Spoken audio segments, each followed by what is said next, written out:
ನಮಸ್ತೆ ಪ್ರಿಯ ಗೆಳೆಯರೇ ಗೆಳತಿಯರೇ, ಹೇಗಿದ್ದೀರಾ ಎಲ್ಲರೂ? Welcome back to my channel. Sorry, ನಾನು ಸ್ವಲ್ಪ ಲಾಂಗ್ ವೀಡಿಯೋಸ್ನ ಲೇಟಾಗಿ ಪೋಸ್ಟ್ ಮಾಡ್ತಾ ಇದ್ದೀನಿ ಅಂತ ನಿಮ್ಗೆ ಆಲ್ರೆಡಿ ಗೊತ್ತಿರೋ ಹಂಗೆ ಶಾರ್ಟ್ಸಲ್ಲಿ ನೋಡಿದರೆ ಗೊತ್ತಾಗಿರುತ್ತೆ. ನನ್ನ ಮಗಳದು ಭರತನಾಟ್ಯಂ ಪ್ರೋಗ್ರಾಮ್ ಇತ್ತು. ಆ ಬ್ಯುಸಿಯಲ್ಲಿ ಮತ್ತು ಈ ನವರಾತ್ರಿ ದಸರಾ ನಡೀತಾ ಇದೆಯಲ್ಲ, ಹಾಗಾಗಿ ಸ್ವಲ್ಪ ಬ್ಯುಸಿಯಾಗಿರೋದ್ರಿಂದ ನಾನು ಲಾಂಗ್ ವೀಡಿಯೋಸ್ನ ಕಂಟಿನ್ಯೂಸ್ ಆಗಿ ಪೋಸ್ಟ್ ಮಾಡೋಕ್ಕಾಗ್ತಾಯಿಲ್ಲ. ಆದರೆ ಇನ್ನು ಮುಂದೆ ಕಂಟಿನ್ಯೂಸ್ ಆಗಿ ಖಂಡಿತ ಪೋಸ್ಟ್ ಮಾಡ್ತೀನಿ. ಆದರೆ ಅದಕ್ಕಿಂತ ಮುಂಚೆ ಖಂಡಿತ ನನ್ನ ಚಾನಲ್ನ ಸಬ್ಸ್ಕ್ರೈಬ್ ಮಾಡ್ಕೊಳ್ಳಿ, ಪಕ್ಕದಲ್ಲಿರೋ ಬೆಲ್ ಐಕಾನ್ನ ಪ್ರೆಸ್ ಮಾಡಿ. ಸೊ ದಟ್ ನಾನು ನೆಕ್ಸ್ಟ್ ಹಾಕ್ತಾ ಇರೋ ಎಲ್ಲ ವೀಡಿಯೋಸ್ದು ನಿಮಗೆ ನೋಟಿಫಿಕೇಷನ್ಸ್ ಎಲ್ಲರಿಗಿಂತ ಮುಂಚೆ ಬರುತ್ತೆ. ಸೊ ಖಂಡಿತ ನನ್ನ ಚಾನಲ್ನ ಸಬ್ಸ್ಕ್ರೈಬ್ ಮಾಡ್ಕೊಳ್ಳಿ. ಮತ್ತು ಇವತ್ತು ವೀಡಿಯೋಲ್ಲಿ ಹೋಗೋಕ್ಕಿಂತ ಮುಂಚೆ ನೀವೆಲ್ಲರೂ ಟೈಟಲ್ ನೋಡಿದರೆ ಗೊತ್ತಾಗಿರುತ್ತೆ. ಇವತ್ತು ನಂದು ಎಕ್ಟೋಪಿಕ್ ಪ್ರೆಗ್ನೆನ್ಸಿದು ಅಂದರೆ ಟ್ಯೂಬ್ ಪ್ರೆಗ್ನೆನ್ಸಿ ಪಾರ್ಟ್ 2 ನಿಮ್ಮ ಹತ್ರ ಹಂಚ್ಕೊಳ್ಳೋಣ ಅಂತ ಬಂದಿದ್ದೀನಿ ನಾನು. ಸೊ ಬನ್ನಿ ವಿಡಿಯೋ ಒಳಗಡೆ ಹೋಗೋಣ. ಸೊ ಫಸ್ಟ್ ಬಂದುಬಿಟ್ಟು ಯಾರ್ಯಾರು ನನ್ನ ಎಕ್ಟೋಪಿಕ್ ಪ್ರೆಗ್ನೆನ್ಸಿ ಜರ್ನಿ ಪಾರ್ಟ್ 1 ನೋಡಿಲು, ಖಂಡಿತ ಅದ್ರ ಡಿಸ್ಕ್ರಿಪ್ಷನಲ್ಲಿ ಲಿಂಕ್ ಕೊಡ್ತೀನಿ, ಹೋಗಿ ನೋಡಿಬಿಟ್ಟು ಬಂದು ಪಾರ್ಟ್ 2 ನಾನು ಖಂಡಿತ ನೋಡಿ. ನಾನು ಏನಾದರೂ ನಿಮಗೆ ಸಜೆಸ್ಟ್ ಮಾಡಬೇಕು ಅಂತಿದ್ದರೆ ಖಂಡಿತ ಕಮೆಂಟ್ ಸೆಕ್ಷನಲ್ಲಿ ಸಜೆಸ್ಟ್ ಮಾಡಿ. ಮತ್ತು ನೀವು ಇದೇ ಥರ ಒಂದು ಫೇಸ್ ಮಾಡಿದರೆ ಅದ್ರ ಬಗ್ಗೆನೂ ನೀವು ಶೇರ್ ಮಾಡ್ಕೊಳ್ಳಿ. ಸೊ ಪಾರ್ಟ್ 1ಅಲ್ಲಿ ನಾನು ಆಲ್ರೆಡಿ ಹೇಳ್ದಂಗೆ ನನಗೆ ಎಕ್ಸೆಸಿವ್ ಈ ಥರ ಒಂದು ಬ್ಲೀಡಿಂಗ್ ಆಗಿರೋದ್ರಿಂದ ನಂಗೆ ತುಂಬಾ ತಲೆ ಸುತ್ತಾ ಇತ್ತು. ನಮ್ಮ ಯಜಮಾನ್ರು ಹಾಸ್ಪಿಟ್ಲಿಗೆ ಕರ್ಕೊಂಡು ಹೋದ್ರು ನನ್ನ. ಅಲ್ಲಿ ಬಂದುಬಿಟ್ಟು ಡಾಕ್ಟರು ಎಲ್ಲ ಟೆಸ್ಟೆಲ್ಲ ಮಾಡಿ ಓಕೆ ಬೆಳಗ್ಗೆಯಿಂದ ತಿಂದಿಲ್ವೇನೋ ಅಂತ ಹೇಳಿಬಿಟ್ಟು ಒಂದು ಸೆಲೈನ್ ಬಾಟ್ಲ್ ಹಚ್ಸಿದ್ರು. ಆವಾಗ ನನಗೆ ಸ್ವಲ್ಪ ಒಂದು ಸ್ಟಡಿಗೆ ಬಂದೆ. ನಾನು ಸ್ಟಡಿಗೆ ಬಂದ್ರೂ ಸ್ವಲ್ಪ ಬ್ಲೀಡಿಂಗ್ ಅನ್ನೋದು ಆಗ್ತಾಯಿತ್ತು, ಅದು ಫೀಲ್ ಆಗ್ತಾಯಿತ್ತು ನನಗೆ. ಆಮೇಲೆ ಅವ್ರು ಬಂದುಬಿಟ್ಟು ಒಂದು ಲೇಡಿ ಡಾಕ್ಟ್ರು ಬಂದುಬಿಟ್ಟು ನಿಮ್ಮದು ಪೀರಿಯಡ್ ಸೈಕಲ್ ಹೇಳಿ ಅಂತ ಕೇಳಿದ್ರು ಅವರು. ನಾನು ಈ ಥರ ಎಲ್ಲ ಆಗಿತ್ತು, ಹಿಂಗಾಯಿತು, ಈ ಥರ ನನಗೆ ನಿಂತಿತ್ತು ಮಗು, ಈ ಥರ ಒಂದು ಬ್ಲೀಡಿಂಗ್ ಆಯಿತು, ಆಮೇಲೆ ಪೀರಿಯಡ್ ಆಫ್ 1 ಮಂತಲ್ಲಿ ಅವಾಗವಾಗ ಬ್ಲೀಡಿಂಗ್ ಆಗೋದು, ಹೊಟ್ಟೆನೋ ಬರೋದು, ಇವತ್ತು ಈ ಥರ ಆಯಿತು ನನಗೆ ಅಂತ ಅವ್ರಿಗೆ ಎಕ್ಸ್ಪ್ರೆಸ್ ಮಾಡಿದೆ. ಅವ್ರಿಗೆ ಏನು ಅನಿಸ್ತು ಏನೋ ಗೊತ್ತಿಲ್ಲ, ನಂದೆಲ್ಲ ಸ್ಟೋರಿ ಕೇಳಿಸ್ಕೊಂಡು ಅವ್ರು ಹೋಗ್ಬಿಟ್ಟು ಬೇರೆ ಸೀನಿಯರ್ ಡಾಕ್ಟ್ರ್ ಹತ್ರ ಚರ್ಚೆ ಮಾಡ್ತಾಯಿದ್ರು ಇದ್ರ ಬಗ್ಗೆ. ಆಮೇಲೆ ಬಂದರು ಅವರು. ನನ್ನ ಕೈಯಲ್ಲಿ ನಡೆಯೋಕ್ಕಾಗ್ತಾ ಇರಲಿಲ್ಲ, ಒಂಥರ ನಂಗೆ ತುಂಬ ತಲೆ ಸುಸ್ತಾಯಿತ್ತು ನನಗೆ. ಸೊ ಆಮೇಲೆ ಏನು ಮಾಡಿದ್ರು, ವೀಲ್ ಚೇರ್ಗೆ ಕರ್ಕೊಂಡೋಗಿ ವಾಶ್ರೂಮ್ಗೆ ಒಂದು ಯೂರಿನ್ ಟೆಸ್ಟ್, ಅದೇ ಪ್ರೆಗ್ನೆನ್ಸಿಗೆ ಮಾಡ್ತಾರಲ್ಲ, ಅದು ಕಿಟ್ ಕೊಟ್ಟು ನೀವು ಟೆಸ್ಟ್ ಮಾಡ್ಕೊಳ್ಳಿ ಅಂತ ಹೇಳಿದ್ರು ನನಗೆ. ಟೆಸ್ಟ್ ಮಾಡಿದ್ರೆ ಅದು ಇನ್ನೂ ಪಾಸಿಟಿವ್ ಆಗೇ ಇತ್ತು. ನನಗೆ ಅನ್ಬಿಲೀವಬಲ್ ಆಗಿತ್ತು. ಇದೇನಿದು ಆಲ್ರೆಡಿ ಬ್ಲೀಡಿಂಗ್ ಆಯಿತು. ಆವಾಗ ಡಾಕ್ಟ್ರು ನೋಡಿ ಇಲ್ಲ ಏನಾದರೂ ಇದ್ರೂ ಹೋಗ್ಬಿಡುತ್ತೆ ಅಂತ ಟ್ಯಾಬ್ಲೆಟ್ಸ್ ಎಲ್ಲ ಕೊಟ್ಟರು, ನಾನು ಯೂಸ್ ಮಾಡಿದೆ. ಇದೇನು ಮತ್ತೆ ನನಗೆ ಪಾಸಿಟಿವ್ ಬರ್ತದೆ. ನಾನು ಒಂದು ಶಾಕಲ್ಲಿದೆ. ನಮ್ಮ ಯಜಮಾನ್ರೂ ಕರೆದು ಹೇಳಿದ್ರು ಈ ಥರ ಪಾಸಿಟಿವ್ ಇದೆ ಅಂತ ಹೇಳ್ಬಿಟ್ಟು. ಸೊ ನಮಗೆ ಆವಾಗ ಈ ಟ್ಯೂಬ್ ಪ್ರೆಗ್ನೆನ್ಸಿ ಅನ್ನೋದು ಐಡಿಯಾನೇ ಇರಲಿಲ್ಲ. ಈ ಎಕ್ಟೋಪಿಕ್ ಪ್ರೆಗ್ನೆನ್ಸಿ ಅನ್ನೋ ಕಾನ್ಸೆಪ್ಟೇ ನಮಗೆ ಗೊತ್ತಿರಲಿಲ್ಲ. ನಮ್ಮ ಫ್ಯಾಮ್ಲಿಯಲ್ಲಿ ನಮ್ಗೆ ಯಾರಿಗೂ ಗೊತ್ತಿರಲಿಲ್ಲ, ನನಗೂ ಅಷ್ಟು ಐಡಿಯಾನೂ ಇರಲಿಲ್ಲ ಅದ್ರ ಬಗ್ಗೆ. ಸೊ ಡಾಕ್ಟ್ರ್ ಏನೋ ಅವ್ರಿಗೆ ಹೇಳಿದ್ದಾರೆ, ಅವ್ರಿಗೆ ಒಂದು ಗಾಬರಿ ಆಗಿರೋದ್ರಿಂದ ಅವ್ರು ಏನು ಕೇಳಿಸ್ಕೊಂಡ್ರೋ ನನಗೆ ಗೊತ್ತಿಲ್ಲ. ನಾನೇನು ಅಂದ್ಕೊಂಡೆ, ಮೇ ಬಿ ಇದೇನಾದರೂ ಒಂದು 2-3 ಕಡೆ ಓದಿದ್ದೆ ನಾನು, ಈ ಸ್ಟಮಕ್ ವಾಶ್ ಮಾಡ್ತಾರೆ DMC, ಮೇ ಬಿ ಆ ಥರದ್ದು ಏನಾದರೂ ಮಾಡ್ಬೋದೇನೋ ಅಂತ ನಾನು ಅಂದ್ಕೊಂಡಿದ್ದೆ. ಆಮೇಲೆ ನಾವೆಲ್ಲ ಯೋಚನೆ ಮಾಡಿ ನಮ್ಮ ಯಜಮಾನ್ರು ಹೇಳ್ದೇನೋ ಈ ಥರ ಒಂದು ಆಪ್ರೇಷನ್ ಅಂತೆಲ್ಲ ಹೇಳಿದ್ರು ಅವ್ರು ನನಗೆ. ನಮಗೆ ಅವಾಗ ಏನು ಮಾಡಬೇಕಂತನೂ ಅರ್ಥ ಆಗಿರಲಿಲ್ಲ. ಆದರೆ ಅವಾಗ ಅವರು ಡಿಸ್ಚಾರ್ಜ್ ಮಾಡೋಕ್ಕಿಂತ ಮುಂಚೆ ಹಾಸ್ಪಿಟ್ಲಲ್ಲಿ ಒಂದು ಟೆಸ್ಟ್ ಮಾಡಿದ್ರು ಕರ್ಕೊಂಡೋಗಿ. ಅದಂತೂ ಭಯಾನಕ ನೋವಾಗಿರೋ ಟೆಸ್ಟು. ನನಗೆ ಮಗುನೇ ಮಾಡ್ಕೊಂಬಿಡ್ಬೋದೇನೋ ಅನ್ನೋ ರೀತಿ ಇರೋ ನೋವನ್ನ ಇನ್ನೂ ಜಾಸ್ತಿ ಆಗೋಯಿತು. ಅದೊಂದು ಟೆಸ್ಟ್ ಅವ್ರು ಕಂಡಕ್ಟ್ ಮಾಡಿ ಅವ್ರು ಕನ್ಫರ್ಮ್ ಮಾಡಿದ್ರು, ಇಲ್ಲ ಈ ಥರ ಒಂದು ರೈಟ್ ಸೈಡ್ ಟ್ಯೂಬಲ್ಲೇ ಒಂದು ಪಾರ್ಟಿಕಲ್ ಮಿಕ್ಕೊಂಡಿದೆ ಅಂತ ಅವ್ರು ನರ್ಸು ಮತ್ತು ಆ ಸ್ಕ್ಯಾನ್ ಡಾಕ್ಟರು ಕನ್ಫರ್ಮ್ ಮಾಡಿಬಿಟ್ರು ಅವರು. ಅದಾದಮೇಲಂತೂ ನೋವು ಇನ್ನೂ ಜಾಸ್ತಿ ಆಗೋಯ್ತು. ನಾವು ಡಿಸೈಡ್ ಮಾಡಿದ್ವಿ, ಓಕೆ ಇಲ್ಲಿ ಬೇಡ. ನನ್ನ ಫಸ್ಟ್ ಮಗಳನ್ನ ನೋಡಿದ್ರಲ್ಲ ಗೈನಕಾಲಜಿಸ್ಟು, ಆ ಮೇಡಮ್ ಹತ್ರನೇ ಹೋಗೋಣ ಅಂದಿದ್ದಕ್ಕೆ ನಾವು ಡಿಸ್ಚಾರ್ಜ್ ಆಗಿ ಮನೆಗೆ ಬಂದು ಆ ಮೇಡಮ್ ಹತ್ರ ಮಾತಾಡಿದ್ವಿ. ನಾವು ಮಾತಾಡಾದ್ಮೇಲೆ ಅವಾಗೂ ನಮಗೆ ತಿಳಿದಿರಲಿಲ್ಲ ಇದು ಟ್ಯೂಬ್ ಪ್ರೆಗ್ನೆನ್ಸಿನೇ ಅಂತ. ನಾವೇನು ಅಂದ್ಕೊಂಡಿದ್ವಿ ಇದು DMCನೇನು ಅಂತ. ಆದರೆ ಈ ಥರ ಇತ್ತು ಅಂತ ನಮ್ಮ ತಾಯಿ ಹೋಗಿ ಆಲ್ರೆಡಿ ನನ್ನ ಫಸ್ಟ್ ಮಗಳು ಡೆಲಿವರಿ ಮಾಡಿರೋ ಗೈನಕಾಲಜಿಸ್ಟ್ ಹತ್ರ ಹೇಳಿಬಿಟ್ಟು ಬಂದಿದ್ದರು. ಮೇಡಮ್ ಬಂದುಬಿಟ್ಟು ಓಕೆ ಪೇಷಂಟ್ನ ನೀವು ನೆಕ್ಸ್ಟ್ ಡೇ ಮಾರ್ನಿಂಗ್ ಕರ್ಕೊಂಬಂದು ಅಡ್ಮಿಟ್ ಮಾಡಿ, ನಾನು ನೋಡಿಬಿಟ್ಟು ಟೈಮೆಲ್ಲ ನೋಡಿಬಿಟ್ಟು ನಾನು ನಿಮಗೆ ಆಪ್ರೇಷನ್ ಮಾಡ್ತೀನಿ DMC ಅಂತ ಮ್ಯಾಮು ಹೇಳಿದ್ರು ನಮಗೆ. ನಮಗಿದ್ರ ಬಗ್ಗೆ ಐಡಿಯಾನೇ ಇರಲಿಲ್ಲ. ಆಮೇಲೆ ನಮ್ಮ ತಾಯಿ ನಮ್ಮ ಅಣ್ಣ ಬಂದು ನಮ್ಮ ಅತ್ತೆ ಮನೆಯಿಂದ ನನ್ನ ಕರ್ಕೊಂಡೋದ್ರು, ಜೊತೆಗೆ ನಮ್ಮ ಯಜಮಾನ್ರು ಬಂದರು. ಆವತ್ತಿನ ನೈಟ್ ಅಂತೂ ನನಗೊಂದು ಹಾರಿಬಲ್ ಎಕ್ಸ್ಪೀರಿಯೆನ್ಸ್. ಅಷ್ಟು ನೋವ್ತಾಯಿತ್ತು ಹೊಟ್ಟೆ ನನಗೆ ತಲೆ ಸುತ್ತು, ಏನು ತಿನ್ನೋಕ್ಕಾಗ್ತಾಯಿಲ್ಲ, ಹೊಟ್ಟೆ ನೋವು. ಮತ್ತು next day September 5th morning ಕರ್ಕೊಂಡೋಗಿ ಅಡ್ಮಿಟ್ ಮಾಡಿದ್ರು.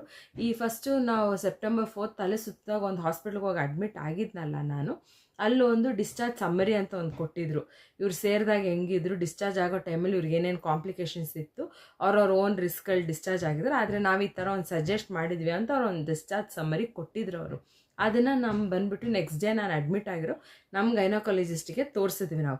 ಆವಾಗ ಅವ್ರು ನಮ್ಗೆ ಹೇಳಿದ್ರು, ಒಂದು ನೀಟಾಗಿ ಒಂದು ಡಯಾಗ್ರಾಮ್ ಹಾಕ್ಬಿಟ್ಟು ಎಕ್ಸ್ಪ್ಲೇನ್ ಮಾಡಿ ಮ್ಯಾಮ್ ಹೇಳಿದ್ರು, ಈ ಥರ ಒಂದು ಟ್ಯೂಬ್ ಇರುತ್ತೆ, ಫೆಲೋಪಿನ್ ಟ್ಯೂಬ್ಸ್, ಲೆಫ್ಟ್ ಮತ್ತು ರೈಟ್ ಟ್ಯೂಬಲ್ಲಿ ಈ ಥರ ಹೋಗಿ ಒಂದು ಬಾಲ್ ಥರ ಫಾರ್ಮ್ ಆಗಿ ಬೇಬಿ ಅಲ್ಲೇ ಇದ್ಬಿಟ್ಟಿದೆ. ಇದೇನೋ ನೀವು ಹಿಂಗೆ ಏನಾದರೂ ಕೇರ್ಲೆಸ್ಸಾಗಿ ಆಗಿದ್ರೆ ಅದು ಒಳಗಡೆನೆ ಬಸ್ಟ್ ಆಗೋ ಚಾನ್ಸಸ್ ಇದೆ, ಇಮಿಡಿಯೇಟಾಗಿ ಆಪ್ರೇಷನ್ ಮಾಡಬೇಕಂದಾಗ ನಮಗೆ ಅವಾಗ ಗೊತ್ತಾಗಿದ್ದು ಈ ಥರ ಇರುತ್ತೆ, ಟ್ಯೂಬ್ ಪ್ರೆಗ್ನೆನ್ಸಿಗಳು ಇರುತ್ತೆ ಅಂತ ಹೇಳ್ಬಿಟ್ಟು ನಮ್ಗೆ ಅವಾಗೇ ಐಡಿಯಾ ಇದು. ಇಮಿಡಿಯೇಟಾಗಿ ನನ್ನ ಆಪ್ರೇಷನ್ ಥಿಯೇಟ್ರ್ ಕರ್ಕೊಂಡೋಗಿನೋ ಮುಂಚೆ ನಮ್ಮ ಮಮ್ಮಿ ಫೋನ್ ಮಾಡಿ ನಮ್ಮ ಅತ್ತೆಗೆ ಹೇಳಿ ಎಲ್ಲರ ಕನ್ಸಲ್ಟ್ ತೊಗೊಂಡು ಆಮೇಲೆ ಕರ್ಕೊಂಡೋಗಿ ಅವರು ನಮ್ಮ ಅತ್ತೆಯವ್ರಿಗೂ ಫುಲ್ ಶಾಕ್. ಈ ಥರ ಏನಕ್ಕೆ ನಮ್ಮ ಫ್ಯಾಮಿಲಿಯಲ್ಲಿ ಯಾರಿಗೂ ಈ ಥರ ಒಂದು ಕಾಂಪ್ಲಿಕೇಶನ್ಸ್ ಇರಲಿಲ್ಲ. ಇವ್ರಿಗೂ ಒಂದು ಶಾಕು, ನಮ್ಮ ತಾಯಿಗೂ ಒಂದು ಕಡೆ ಶಾಕ್. ಏನಕ್ಕೆ ಆಲ್ರೆಡಿ ಮುಂಚೆ ಅಲ್ಸೂರಲ್ಲಿ ತೋರಿಸ್ತಾ ಇರೋ ಹಾಸ್ಪಿಟ್ಲಲ್ಲಿ ಅವರೆಲ್ಲ ನೋಡಿಬಿಟ್ಟು ಎಲ್ಲ ಕ್ಲಿಯರ್ ಅಂತ ಹೇಳಿದ್ರು. ನೋಡಿದ್ರೆ ಈ ಥರ ಆಗಿರೋದ್ರಿಂದ ಪ್ರತಿಯೊಬ್ಬರಿಗೂ ಮನೇಲಿ ಒಂಥರ ಶಾಕು ಮತ್ತು ಒಂದು ಕಡೆ ಭಯ, ಏನಾಗ್ಬಿಡುತ್ತಾ ನನಗೆ ಅಂತ ಒಂದು ಭಯದಲ್ಲೇ ಎಲ್ಲರೂ ಇದ್ದರು. ಆಮೇಲೆ ಬಂದುಬಿಟ್ಟು ನನಗೆ ಎಕ್ಸೆಸಿವ್ ಬ್ಲೀಡಿಂಗ್ ಆಗಿರೋದ್ರಿಂದ ಈ ಥರ ಒಂದು ತಲೆ ಸುಮ್ಮನೆ ಹಿಂಗೆ ಬಗ್ಸಿದ್ರೂ ಒಂಥರ ತಲೆ ಗಿರ್ರ ಅಂತ ಜುಮ್ ಅಂತ ಅನ್ನೋದು ನನಗೆ. ಆಮೇಲೆ ಬಂದುಬಿಟ್ಟು ಎಲ್ಲ ಆಗಿ ಕನ್ಸಲ್ಟ್ ಎಲ್ಲ ತೊಗೊಂಡಾದ್ಮೇಲೆ ಆಪ್ರೇಷನ್ ಥಿಯೇಟ್ರಿಗೆ ಕರ್ಕೊಂಡೋದ್ರು. ನನಗೆ ಇಲ್ಲಿ ಕೈಯಲ್ಲಿ ಕೊಟ್ಟರು ಅನಸ್ಟೀಷಿಯಾ. ಸಿಸೇರಿಯನಿಗೆ ಬಂದುಬಿಟ್ಟು ಬೆನ್ನಲ್ಲಿ ಕೊಡ್ತಾರಲ್ಲ, ಆದರೆ ಈ ಆಪ್ರೇಷನ್ಗೆ ಬಂದುಬಿಟ್ಟು ಕೈಯಲ್ಲಿ ಕೊಟ್ಟರು ಅನಸ್ಟೀಷಿಯಾ. ಕೈಯಲ್ಲಿ ಕೊಟ್ಟು ಒಂದು 5 ನಿಮಿಷನೂ ಇಲ್ಲ, ಒಂದು 2 ನಿಮಿಷಕ್ಕೆ ಕಣ್ಣು ಮುಚ್ಚಿಬಿಟ್ಟೆ ನಾನು. ನನಗೆ ಆ ಟೈಮಲ್ಲಿ ಹೆಂಗಿತ್ತಂದರೆ ನನ್ನ ಮನಸ್ಥಿತಿ, ಮೇ ಬಿ ಆ ಡಾಕ್ಟ್ರ್ ಹೇಳಿದೆಲ್ಲ ಕೇಳಿಸ್ಕೊಂಡಲ್ಲ, ಹೊಟ್ಟೆಯಲ್ಲೇ ಬಸ್ಟ್ ಆಗೋಗುತ್ತೆ ಹಂಗಿಂಗೆ ಅಂತೆಲ್ಲ ಹೇಳಿದೆಲ್ಲ ಕೇಳಿಸ್ಕೊಂಡು ಮೇ ಬಿ ನೆಕ್ಸ್ಟ್ ನಾನು ಎದ್ದು ಬರಲ್ವೇನೋ, ಅಷ್ಟೇನೋ, ಇದೇ ಲಾಸ್ಟ್ ಏನೋ. ನಮ್ಮ ಯಜಮಾನ ಕೈ ಇಟ್ಕೊಂಡು ಹೇಳ್ಬಿಟ್ಟೆ ನಾನು ಆಪ್ರೇಷನ್ ಥಿಯೇಟ್ರಿಗೆ ಹೋಗಿ ನನಗೇನ ಆಗ್ಬಿಟ್ರೆ ಮಗುನ ಹಿಂಗೆ ನೋಡ್ಕೊ, ಹಿಂಗೆ ಅದನ್ನೆಲ್ಲ ಈಗ ನೆನೆಸ್ಕೊಂಡ್ರೆ ನಗು ಬರುತ್ತೆ. ಆದರೆ ಆ ಟೈಮಲ್ಲಿ ಬಂದುಬಿಟ್ಟು ನನ್ನ ಮನಸ್ಥಿತಿ ಆ ಥರ ಇತ್ತು, ಒಂಥರ ತುಂಬ ಭಯವಾಗಿತ್ತು ನನಗೆ. ಅಯ್ಯೋ ನಾನು ಆಪ್ರೇಷನ್ ಥಿಯೇಟ್ರ್ ಒಳಗಡೆ ಹೋದೋ ರಿಟರ್ನ್ ಬರ್ತೀನೋ ಇಲ್ವೋ. ನಮ್ಮ ಯಜಮಾನ್ರ ಕೈ ಇಟ್ಕೊಂಡು ಹತ್ಕೊಂಡು ಹೇಳೇಬಿಟ್ಟೆ, ನನಗೇನಾನ ಆದರೆ ದಯವಿಟ್ಟು ಅವಳನ್ನ ನೋಡ್ಕೊ ಈ ಥರ ಎಲ್ಲ ಅಂತ ಹೇಳಿಬಿಟ್ಟು ಹೇಳ್ಕೊಂಡೆ ಹೋದೆ. ನನಗೆ ಅನಸ್ಟೀಷಿಯಾ ಹಾಕಿ ನಾನು ಕಣ್ಣು ಮುಚ್ಚೋವಾಗೂ ಕಣ್ಣು ಮುಚ್ಚಬಾರ್ದು, ಕಣ್ಣು ತೆಕ್ಕೊಂಡೇ ಇರಬೇಕು ಅಂತ ಒಂದು ಸಬ್ಕಾನ್ಷಿಯಸಲ್ಲೇ ಹೇಳ್ಕೊಂಡೆ. ನನಗೆ ಸ್ಪ್ರೂ ಹೋಗೋಯ್ತು, ನನಗೆ ನಂಬಿಕೆ ಇರಲಿಲ್ಲ ಮತ್ತೆ ನಾನು ಎದ್ದೇಳ್ತೀನೇ ಇಲ್ವಾ ಅಂತ. ಆದರೆ ನಾನು ಆಪ್ರೇಷನ್ ಥಿಯೇಟ್ರ್ ಎಲ್ಲ ಆಗಿ ಆಚೆ ಬರೋ ಟೈಮ್ ಆದಮೇಲೆ ನಮ್ಮ ಯಜಮಾನ್ರನ್ನ ಕೇಳಿದೆ, ಎಷ್ಟೊತ್ತಿದ್ದೆ ಆಪ್ರೇಷನ್ ಥಿಯೇಟ್ರಲ್ಲಿ ಅಂದರೆ 2 ಅವರ್ ಏನೋ ಇದ್ದೆ. ಆಮೇಲೆ ಅವ್ರು ಆಪ್ರೇಷನ್ ಮಾಡಿ ಆ ಟ್ಯೂಬು ಮತ್ತು ಆ ಟ್ಯೂಬಲ್ಲಿ ಸಿಕ್ಕಾಕೊಂಡಿರೋ ಬಾಲ್ ಥರ ಇರೋ ಒಂದು ಚಿಕ್ಕ ಮಗುದನ್ನು ತೋರಿಸಿದ್ರಂತೆ ಅವರು ನಮ್ಮ ಯಜಮಾನ್ರಿಗೆ. ಅದು ನನಗೆ ಕಣ್ಣು ತೆಗಿಯೋ ತನಕ ನಂಬಿಕೆ ಇರಲಿಲ್ಲ, ನಾನು ನಿಜವಾಗ್ಲೂ ಇದೀನಾ ಅನ್ನೋ ಒಂದು ನಂಬಿಕೆ ನನಗಿರಲಿಲ್ಲ. ಆಮೇಲೆ ಕರ್ಕೊಂಬಂದರು. ಸೇಮ್ ಈಗ ಆಪ್ರೇಷನ್ ಆದಾಗ ಹೆಂಗೆ ನಮ್ಮ 1 ಡೇ ಫುಲ್ಲು ಮಲಗಿಸಿರ್ತಾರೋ ಸಿಸೇರಿಯನ್ನಾಗಿ, ಅದೇ ಥರ ಇತ್ತು. 4 ದಿನ ಹಾಸ್ಪಿಟ್ಲಲ್ಲಿದ್ದೆ. ಆಮೇಲೆ 2 ಯೂನಿಟ್ ಆಫ್ ಬ್ಲಡ್ ಕೊಟ್ಟರು ನನಗೆ. ಆ ರಿಕವರಿ ಸ್ಟೇಜ್ ಅಂತೂ ಆಲ್ಮೋಸ್ಟ್ ನನಗೆ ಹೆಂಗಿತ್ತು ಅಂದರೆ ಒಂದು ಬೇಬಿನ ಡೆಲಿವರಿ ಮಾಡಿದ ಥರನೇ. ಒಂದು ತಿಂಗಳು ಫುಲ್ಲೂ ಪಥ್ಯನೇ ನಮ್ಮ ಮನೇಲಿ ಇಡ್ತಾಯಿದ್ರು, ಎಲ್ಲ ಪಥ್ಯ ಊಟನೇ ಫಾಲೋ ಮಾಡ್ತಾಯಿದ್ದೆ. ಒಂದು ವರ್ಸ್ಟ್ ಫೇಸ್ ಅನ್ನೋದಕ್ಕಿಂತ ಒಂದು ಎಕ್ಸ್ಪೀರಿಯನ್ಸಬಲ್ ಫೇಸ್ ಇದು. ನಾವು ಯಾರಿಗೂ ನಮ್ಮ ಫ್ಯಾಮ್ಲಿಲಿ ಈ ರೀತಿ ಆಗಿಲ್ಲ. ಮತ್ತು ಈ ಥರ ನನಗೆ ಫೇಸ್ ಆದಮೇಲೆ ನಾನು ತುಂಬ ವೀಡಿಯೋಸ್ ನೋಡಿದೆ, ತುಂಬ ಜನ ನನ್ನ ಥರ ಒಂದು ಫೇಸಲ್ಲೇ ಟ್ರಾವೆಲ್ ಮಾಡ್ತಾಯಿದ್ರು. ಆಮೇಲೆ ನಮ್ಗೆ ಇನ್ನೊಂದು ಭಯ ಏನಿತ್ತು ಅಂದರೆ, ಒಂದು ಟ್ಯೂಬ್ ಇಲ್ವಲ್ಲ, ಇನ್ನು ಸೆಕೆಂಡ್ ಬೇಬಿ ಕನ್ಸೀವ್ ಆಗ್ಬೋದೋ ಇಲ್ವೋ ಅನ್ನೋದೊಂದು ಭಯ ಇತ್ತು ನಮಗೆ. ಆದರೆ ಹೋಗಿ ನಮ್ಮ ಡಾಕ್ಟ್ರ್ ಹತ್ರ ಕೇಳ್ಕೊಂಡಾಗ ಡಾಕ್ಟ್ರು ಒಂದೇ ಹೇಳಿದ್ರು ನಮಗೆ, 2 ಫೆಲೋಪಿನ್ ಟ್ಯೂಬ್ಸ್ ಇರುತ್ತೆ, ಲೆಫ್ಟ್ ಒಂದು ರೈಟ್ ಒಂದು, 2ರಲ್ಲಿ ಯಾವುದಾದ್ರೂ ಒಂದು ಪಾತ್ ಇದ್ದರೆ ಸಾಕು ಬೇಬಿಗೆ, ಇನ್ನೊಂದು ಆಲ್ಟರ್ನೇಟಿವ್ ಆಗೇ ಇರೋದು. ಸೊ ನೀವು ಅದೆಲ್ಲ ತಲೆ ಕೆಡಿಸ್ಕೋಬೇಡಿ, ಸೊ ನಿಮ್ಗೆ ಇನ್ನೊಂದು ಬೇಬಿ ಕನ್ಸೀವ್ ಆಗೋದಕ್ಕೆ 100% ಚಾನ್ಸಸ್ ಇದೆ ಅಂತ ಹೇಳಿದ್ರು ನನಗೆ. ನನಗಂತೂ ಕೇಳಿ ತುಂಬಾ ಖುಷಿ ಆಯಿತು.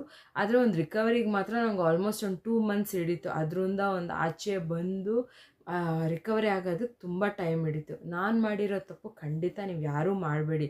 ನಿಮ್ಗೆ ಈ ಥರ ಏನಾದರೂ ಒಂದು ಮಗು ನಿಂತು ಬ್ಲೀಡಿಂಗ್ ಆಗಿ ನಿಮ್ಮ ಡಾಕ್ಟ್ರ್ ಕ್ಲಿಯರ್ ಆಗಿದೆ ಅಂದರೆ ನೀವು ಖಂಡಿತ ನೀವು ನಂಬೇಡಿ ಅಂತ ನಾನು ಹೇಳ್ತಾ ಇಲ್ಲ. ನೀವು ಫರ್ದರ್ ಇನ್ನೊಂದು ಟೆಸ್ಟ್ ಮಾಡಿಸ್ಕೊಂಡು ಕ್ಲಿಯರ್ ಇದೆ ಅಂತ ಕನ್ಫರ್ಮ್ ಮಾಡ್ಕೊಳ್ಳಿ. ಅದಾದಮೇಲೆ ಪೀರಿಯಡ್ ಆಫ್ 3-4 ಮಂತ್ಸಲ್ಲಿ ನಿಮ್ಗೆ ಕಂಟಿನ್ಯೂಸ್ ಆಗಿ ಬ್ಲೀಡಿಂಗ್ ಆಗ್ತದೆ, ಖಂಡಿತ ನಿಮ್ಮ ಗೈನಕಾಲಜಿಸ್ಟ್ನ ಕನ್ಸಲ್ಟ್ ಮಾಡಿ. ನನಗೇನೋ ನನ್ನ ಟೈಮ್ ಚೆನ್ನಾಗಿತ್ತು, ನಾನು ರಿಕವರ್ ಆದೆ, ನನಗೆ ಎಂಡ್ ಮೂಮೆಂಟಲ್ಲಿ ಗೊತ್ತಾಗಿ ನಾನು ಅದರಿಂದ ಆಚೆ ಬಂದೆ. ಆದರೆ ಎಲ್ಲರಿಗೂ ಅದೇ ಥರ ಇರುತ್ತೆ ಅಂತ ನಾನು ಹೇಳೋಕ್ಕೋಗಲ್ಲ. ಸೊ ನನ್ನ ಸ್ಟೋರಿನೂ ಒಂದು ಎಕ್ಸ್ಪೀರಿಯೆನ್ಸ್ ಆಗಿ ಇಟ್ಕೊಂಡು ಖಂಡಿತ ನೀವು ಎಚ್ಚೆತ್ಕೊಳ್ಳಿ. ನಿಮ್ಗೆ ಯಾರಿಗಾದ್ರೂ ಈ ಥರ ಒಂದು ಎಕ್ಸ್ಪೀರಿಯೆನ್ಸ್ ಫೇಸ್ ಆಗಿದ್ರೆ ಅದರಿಂದ ನೀವು ದಯವಿಟ್ಟು ಬೇಗನೆ ನೀವು ಅದ್ರ ಬಗ್ಗೆ ತಿಳ್ಕೊಂಡು ನೀವು ನಾನು ಸಫರ್ ಆಗಿದ್ದ ರೀತಿ ದಯವಿಟ್ಟು ಯಾರೂ ಸಫರ್ ಆಗಬೇಡಿ. ಇದು ನನ್ನ ಎಕ್ಟೋಪಿಕ್ ಪ್ರೆಗ್ನೆನ್ಸಿ ಜರ್ನಿ.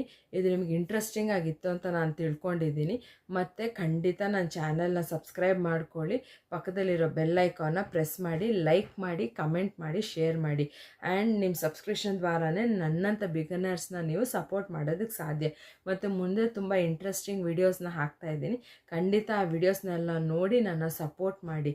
ನಿಮ್ಮ ಸಪೋರ್ಟೇ ನನಗೆ ಒಂದು ತುಂಬ ಬೆಂಬಲ ಆಗುತ್ತೆ ಒಳ್ಳೆ ವೀಡಿಯೋಸ್ನ ಶೂಟ್ ಮಾಡಿ ನಿಮಗೆ ಪೋಸ್ಟ್ ಮಾಡೋದಕ್ಕೆ. ನಿಮ್ಗೆ ಯಾವುದಾದ್ರೂ ಒಂದು ಸಜೆಷನ್ಸ್ ಇದ್ದರೆ ಖಂಡಿತ ನಂಗೆ ಸಜೆಸ್ಟ್ ಮಾಡಿ, ಆ ರೀತಿಯೇ ನಾನು ಮಾಡ್ತೀನಿ. Thank you. Have a nice day. Bye. ಮತ್ತು ಸಾರಿ, ನಿಮಗೆಲ್ಲ ಹೇಳೋದು ಮರೆತೆ, ಎಲ್ಲರಿಗೂ ನವರಾತ್ರಿ ಹಬ್ಬದ ಹಾರ್ದಿಕ ಶುಭಾಶಯಗಳು.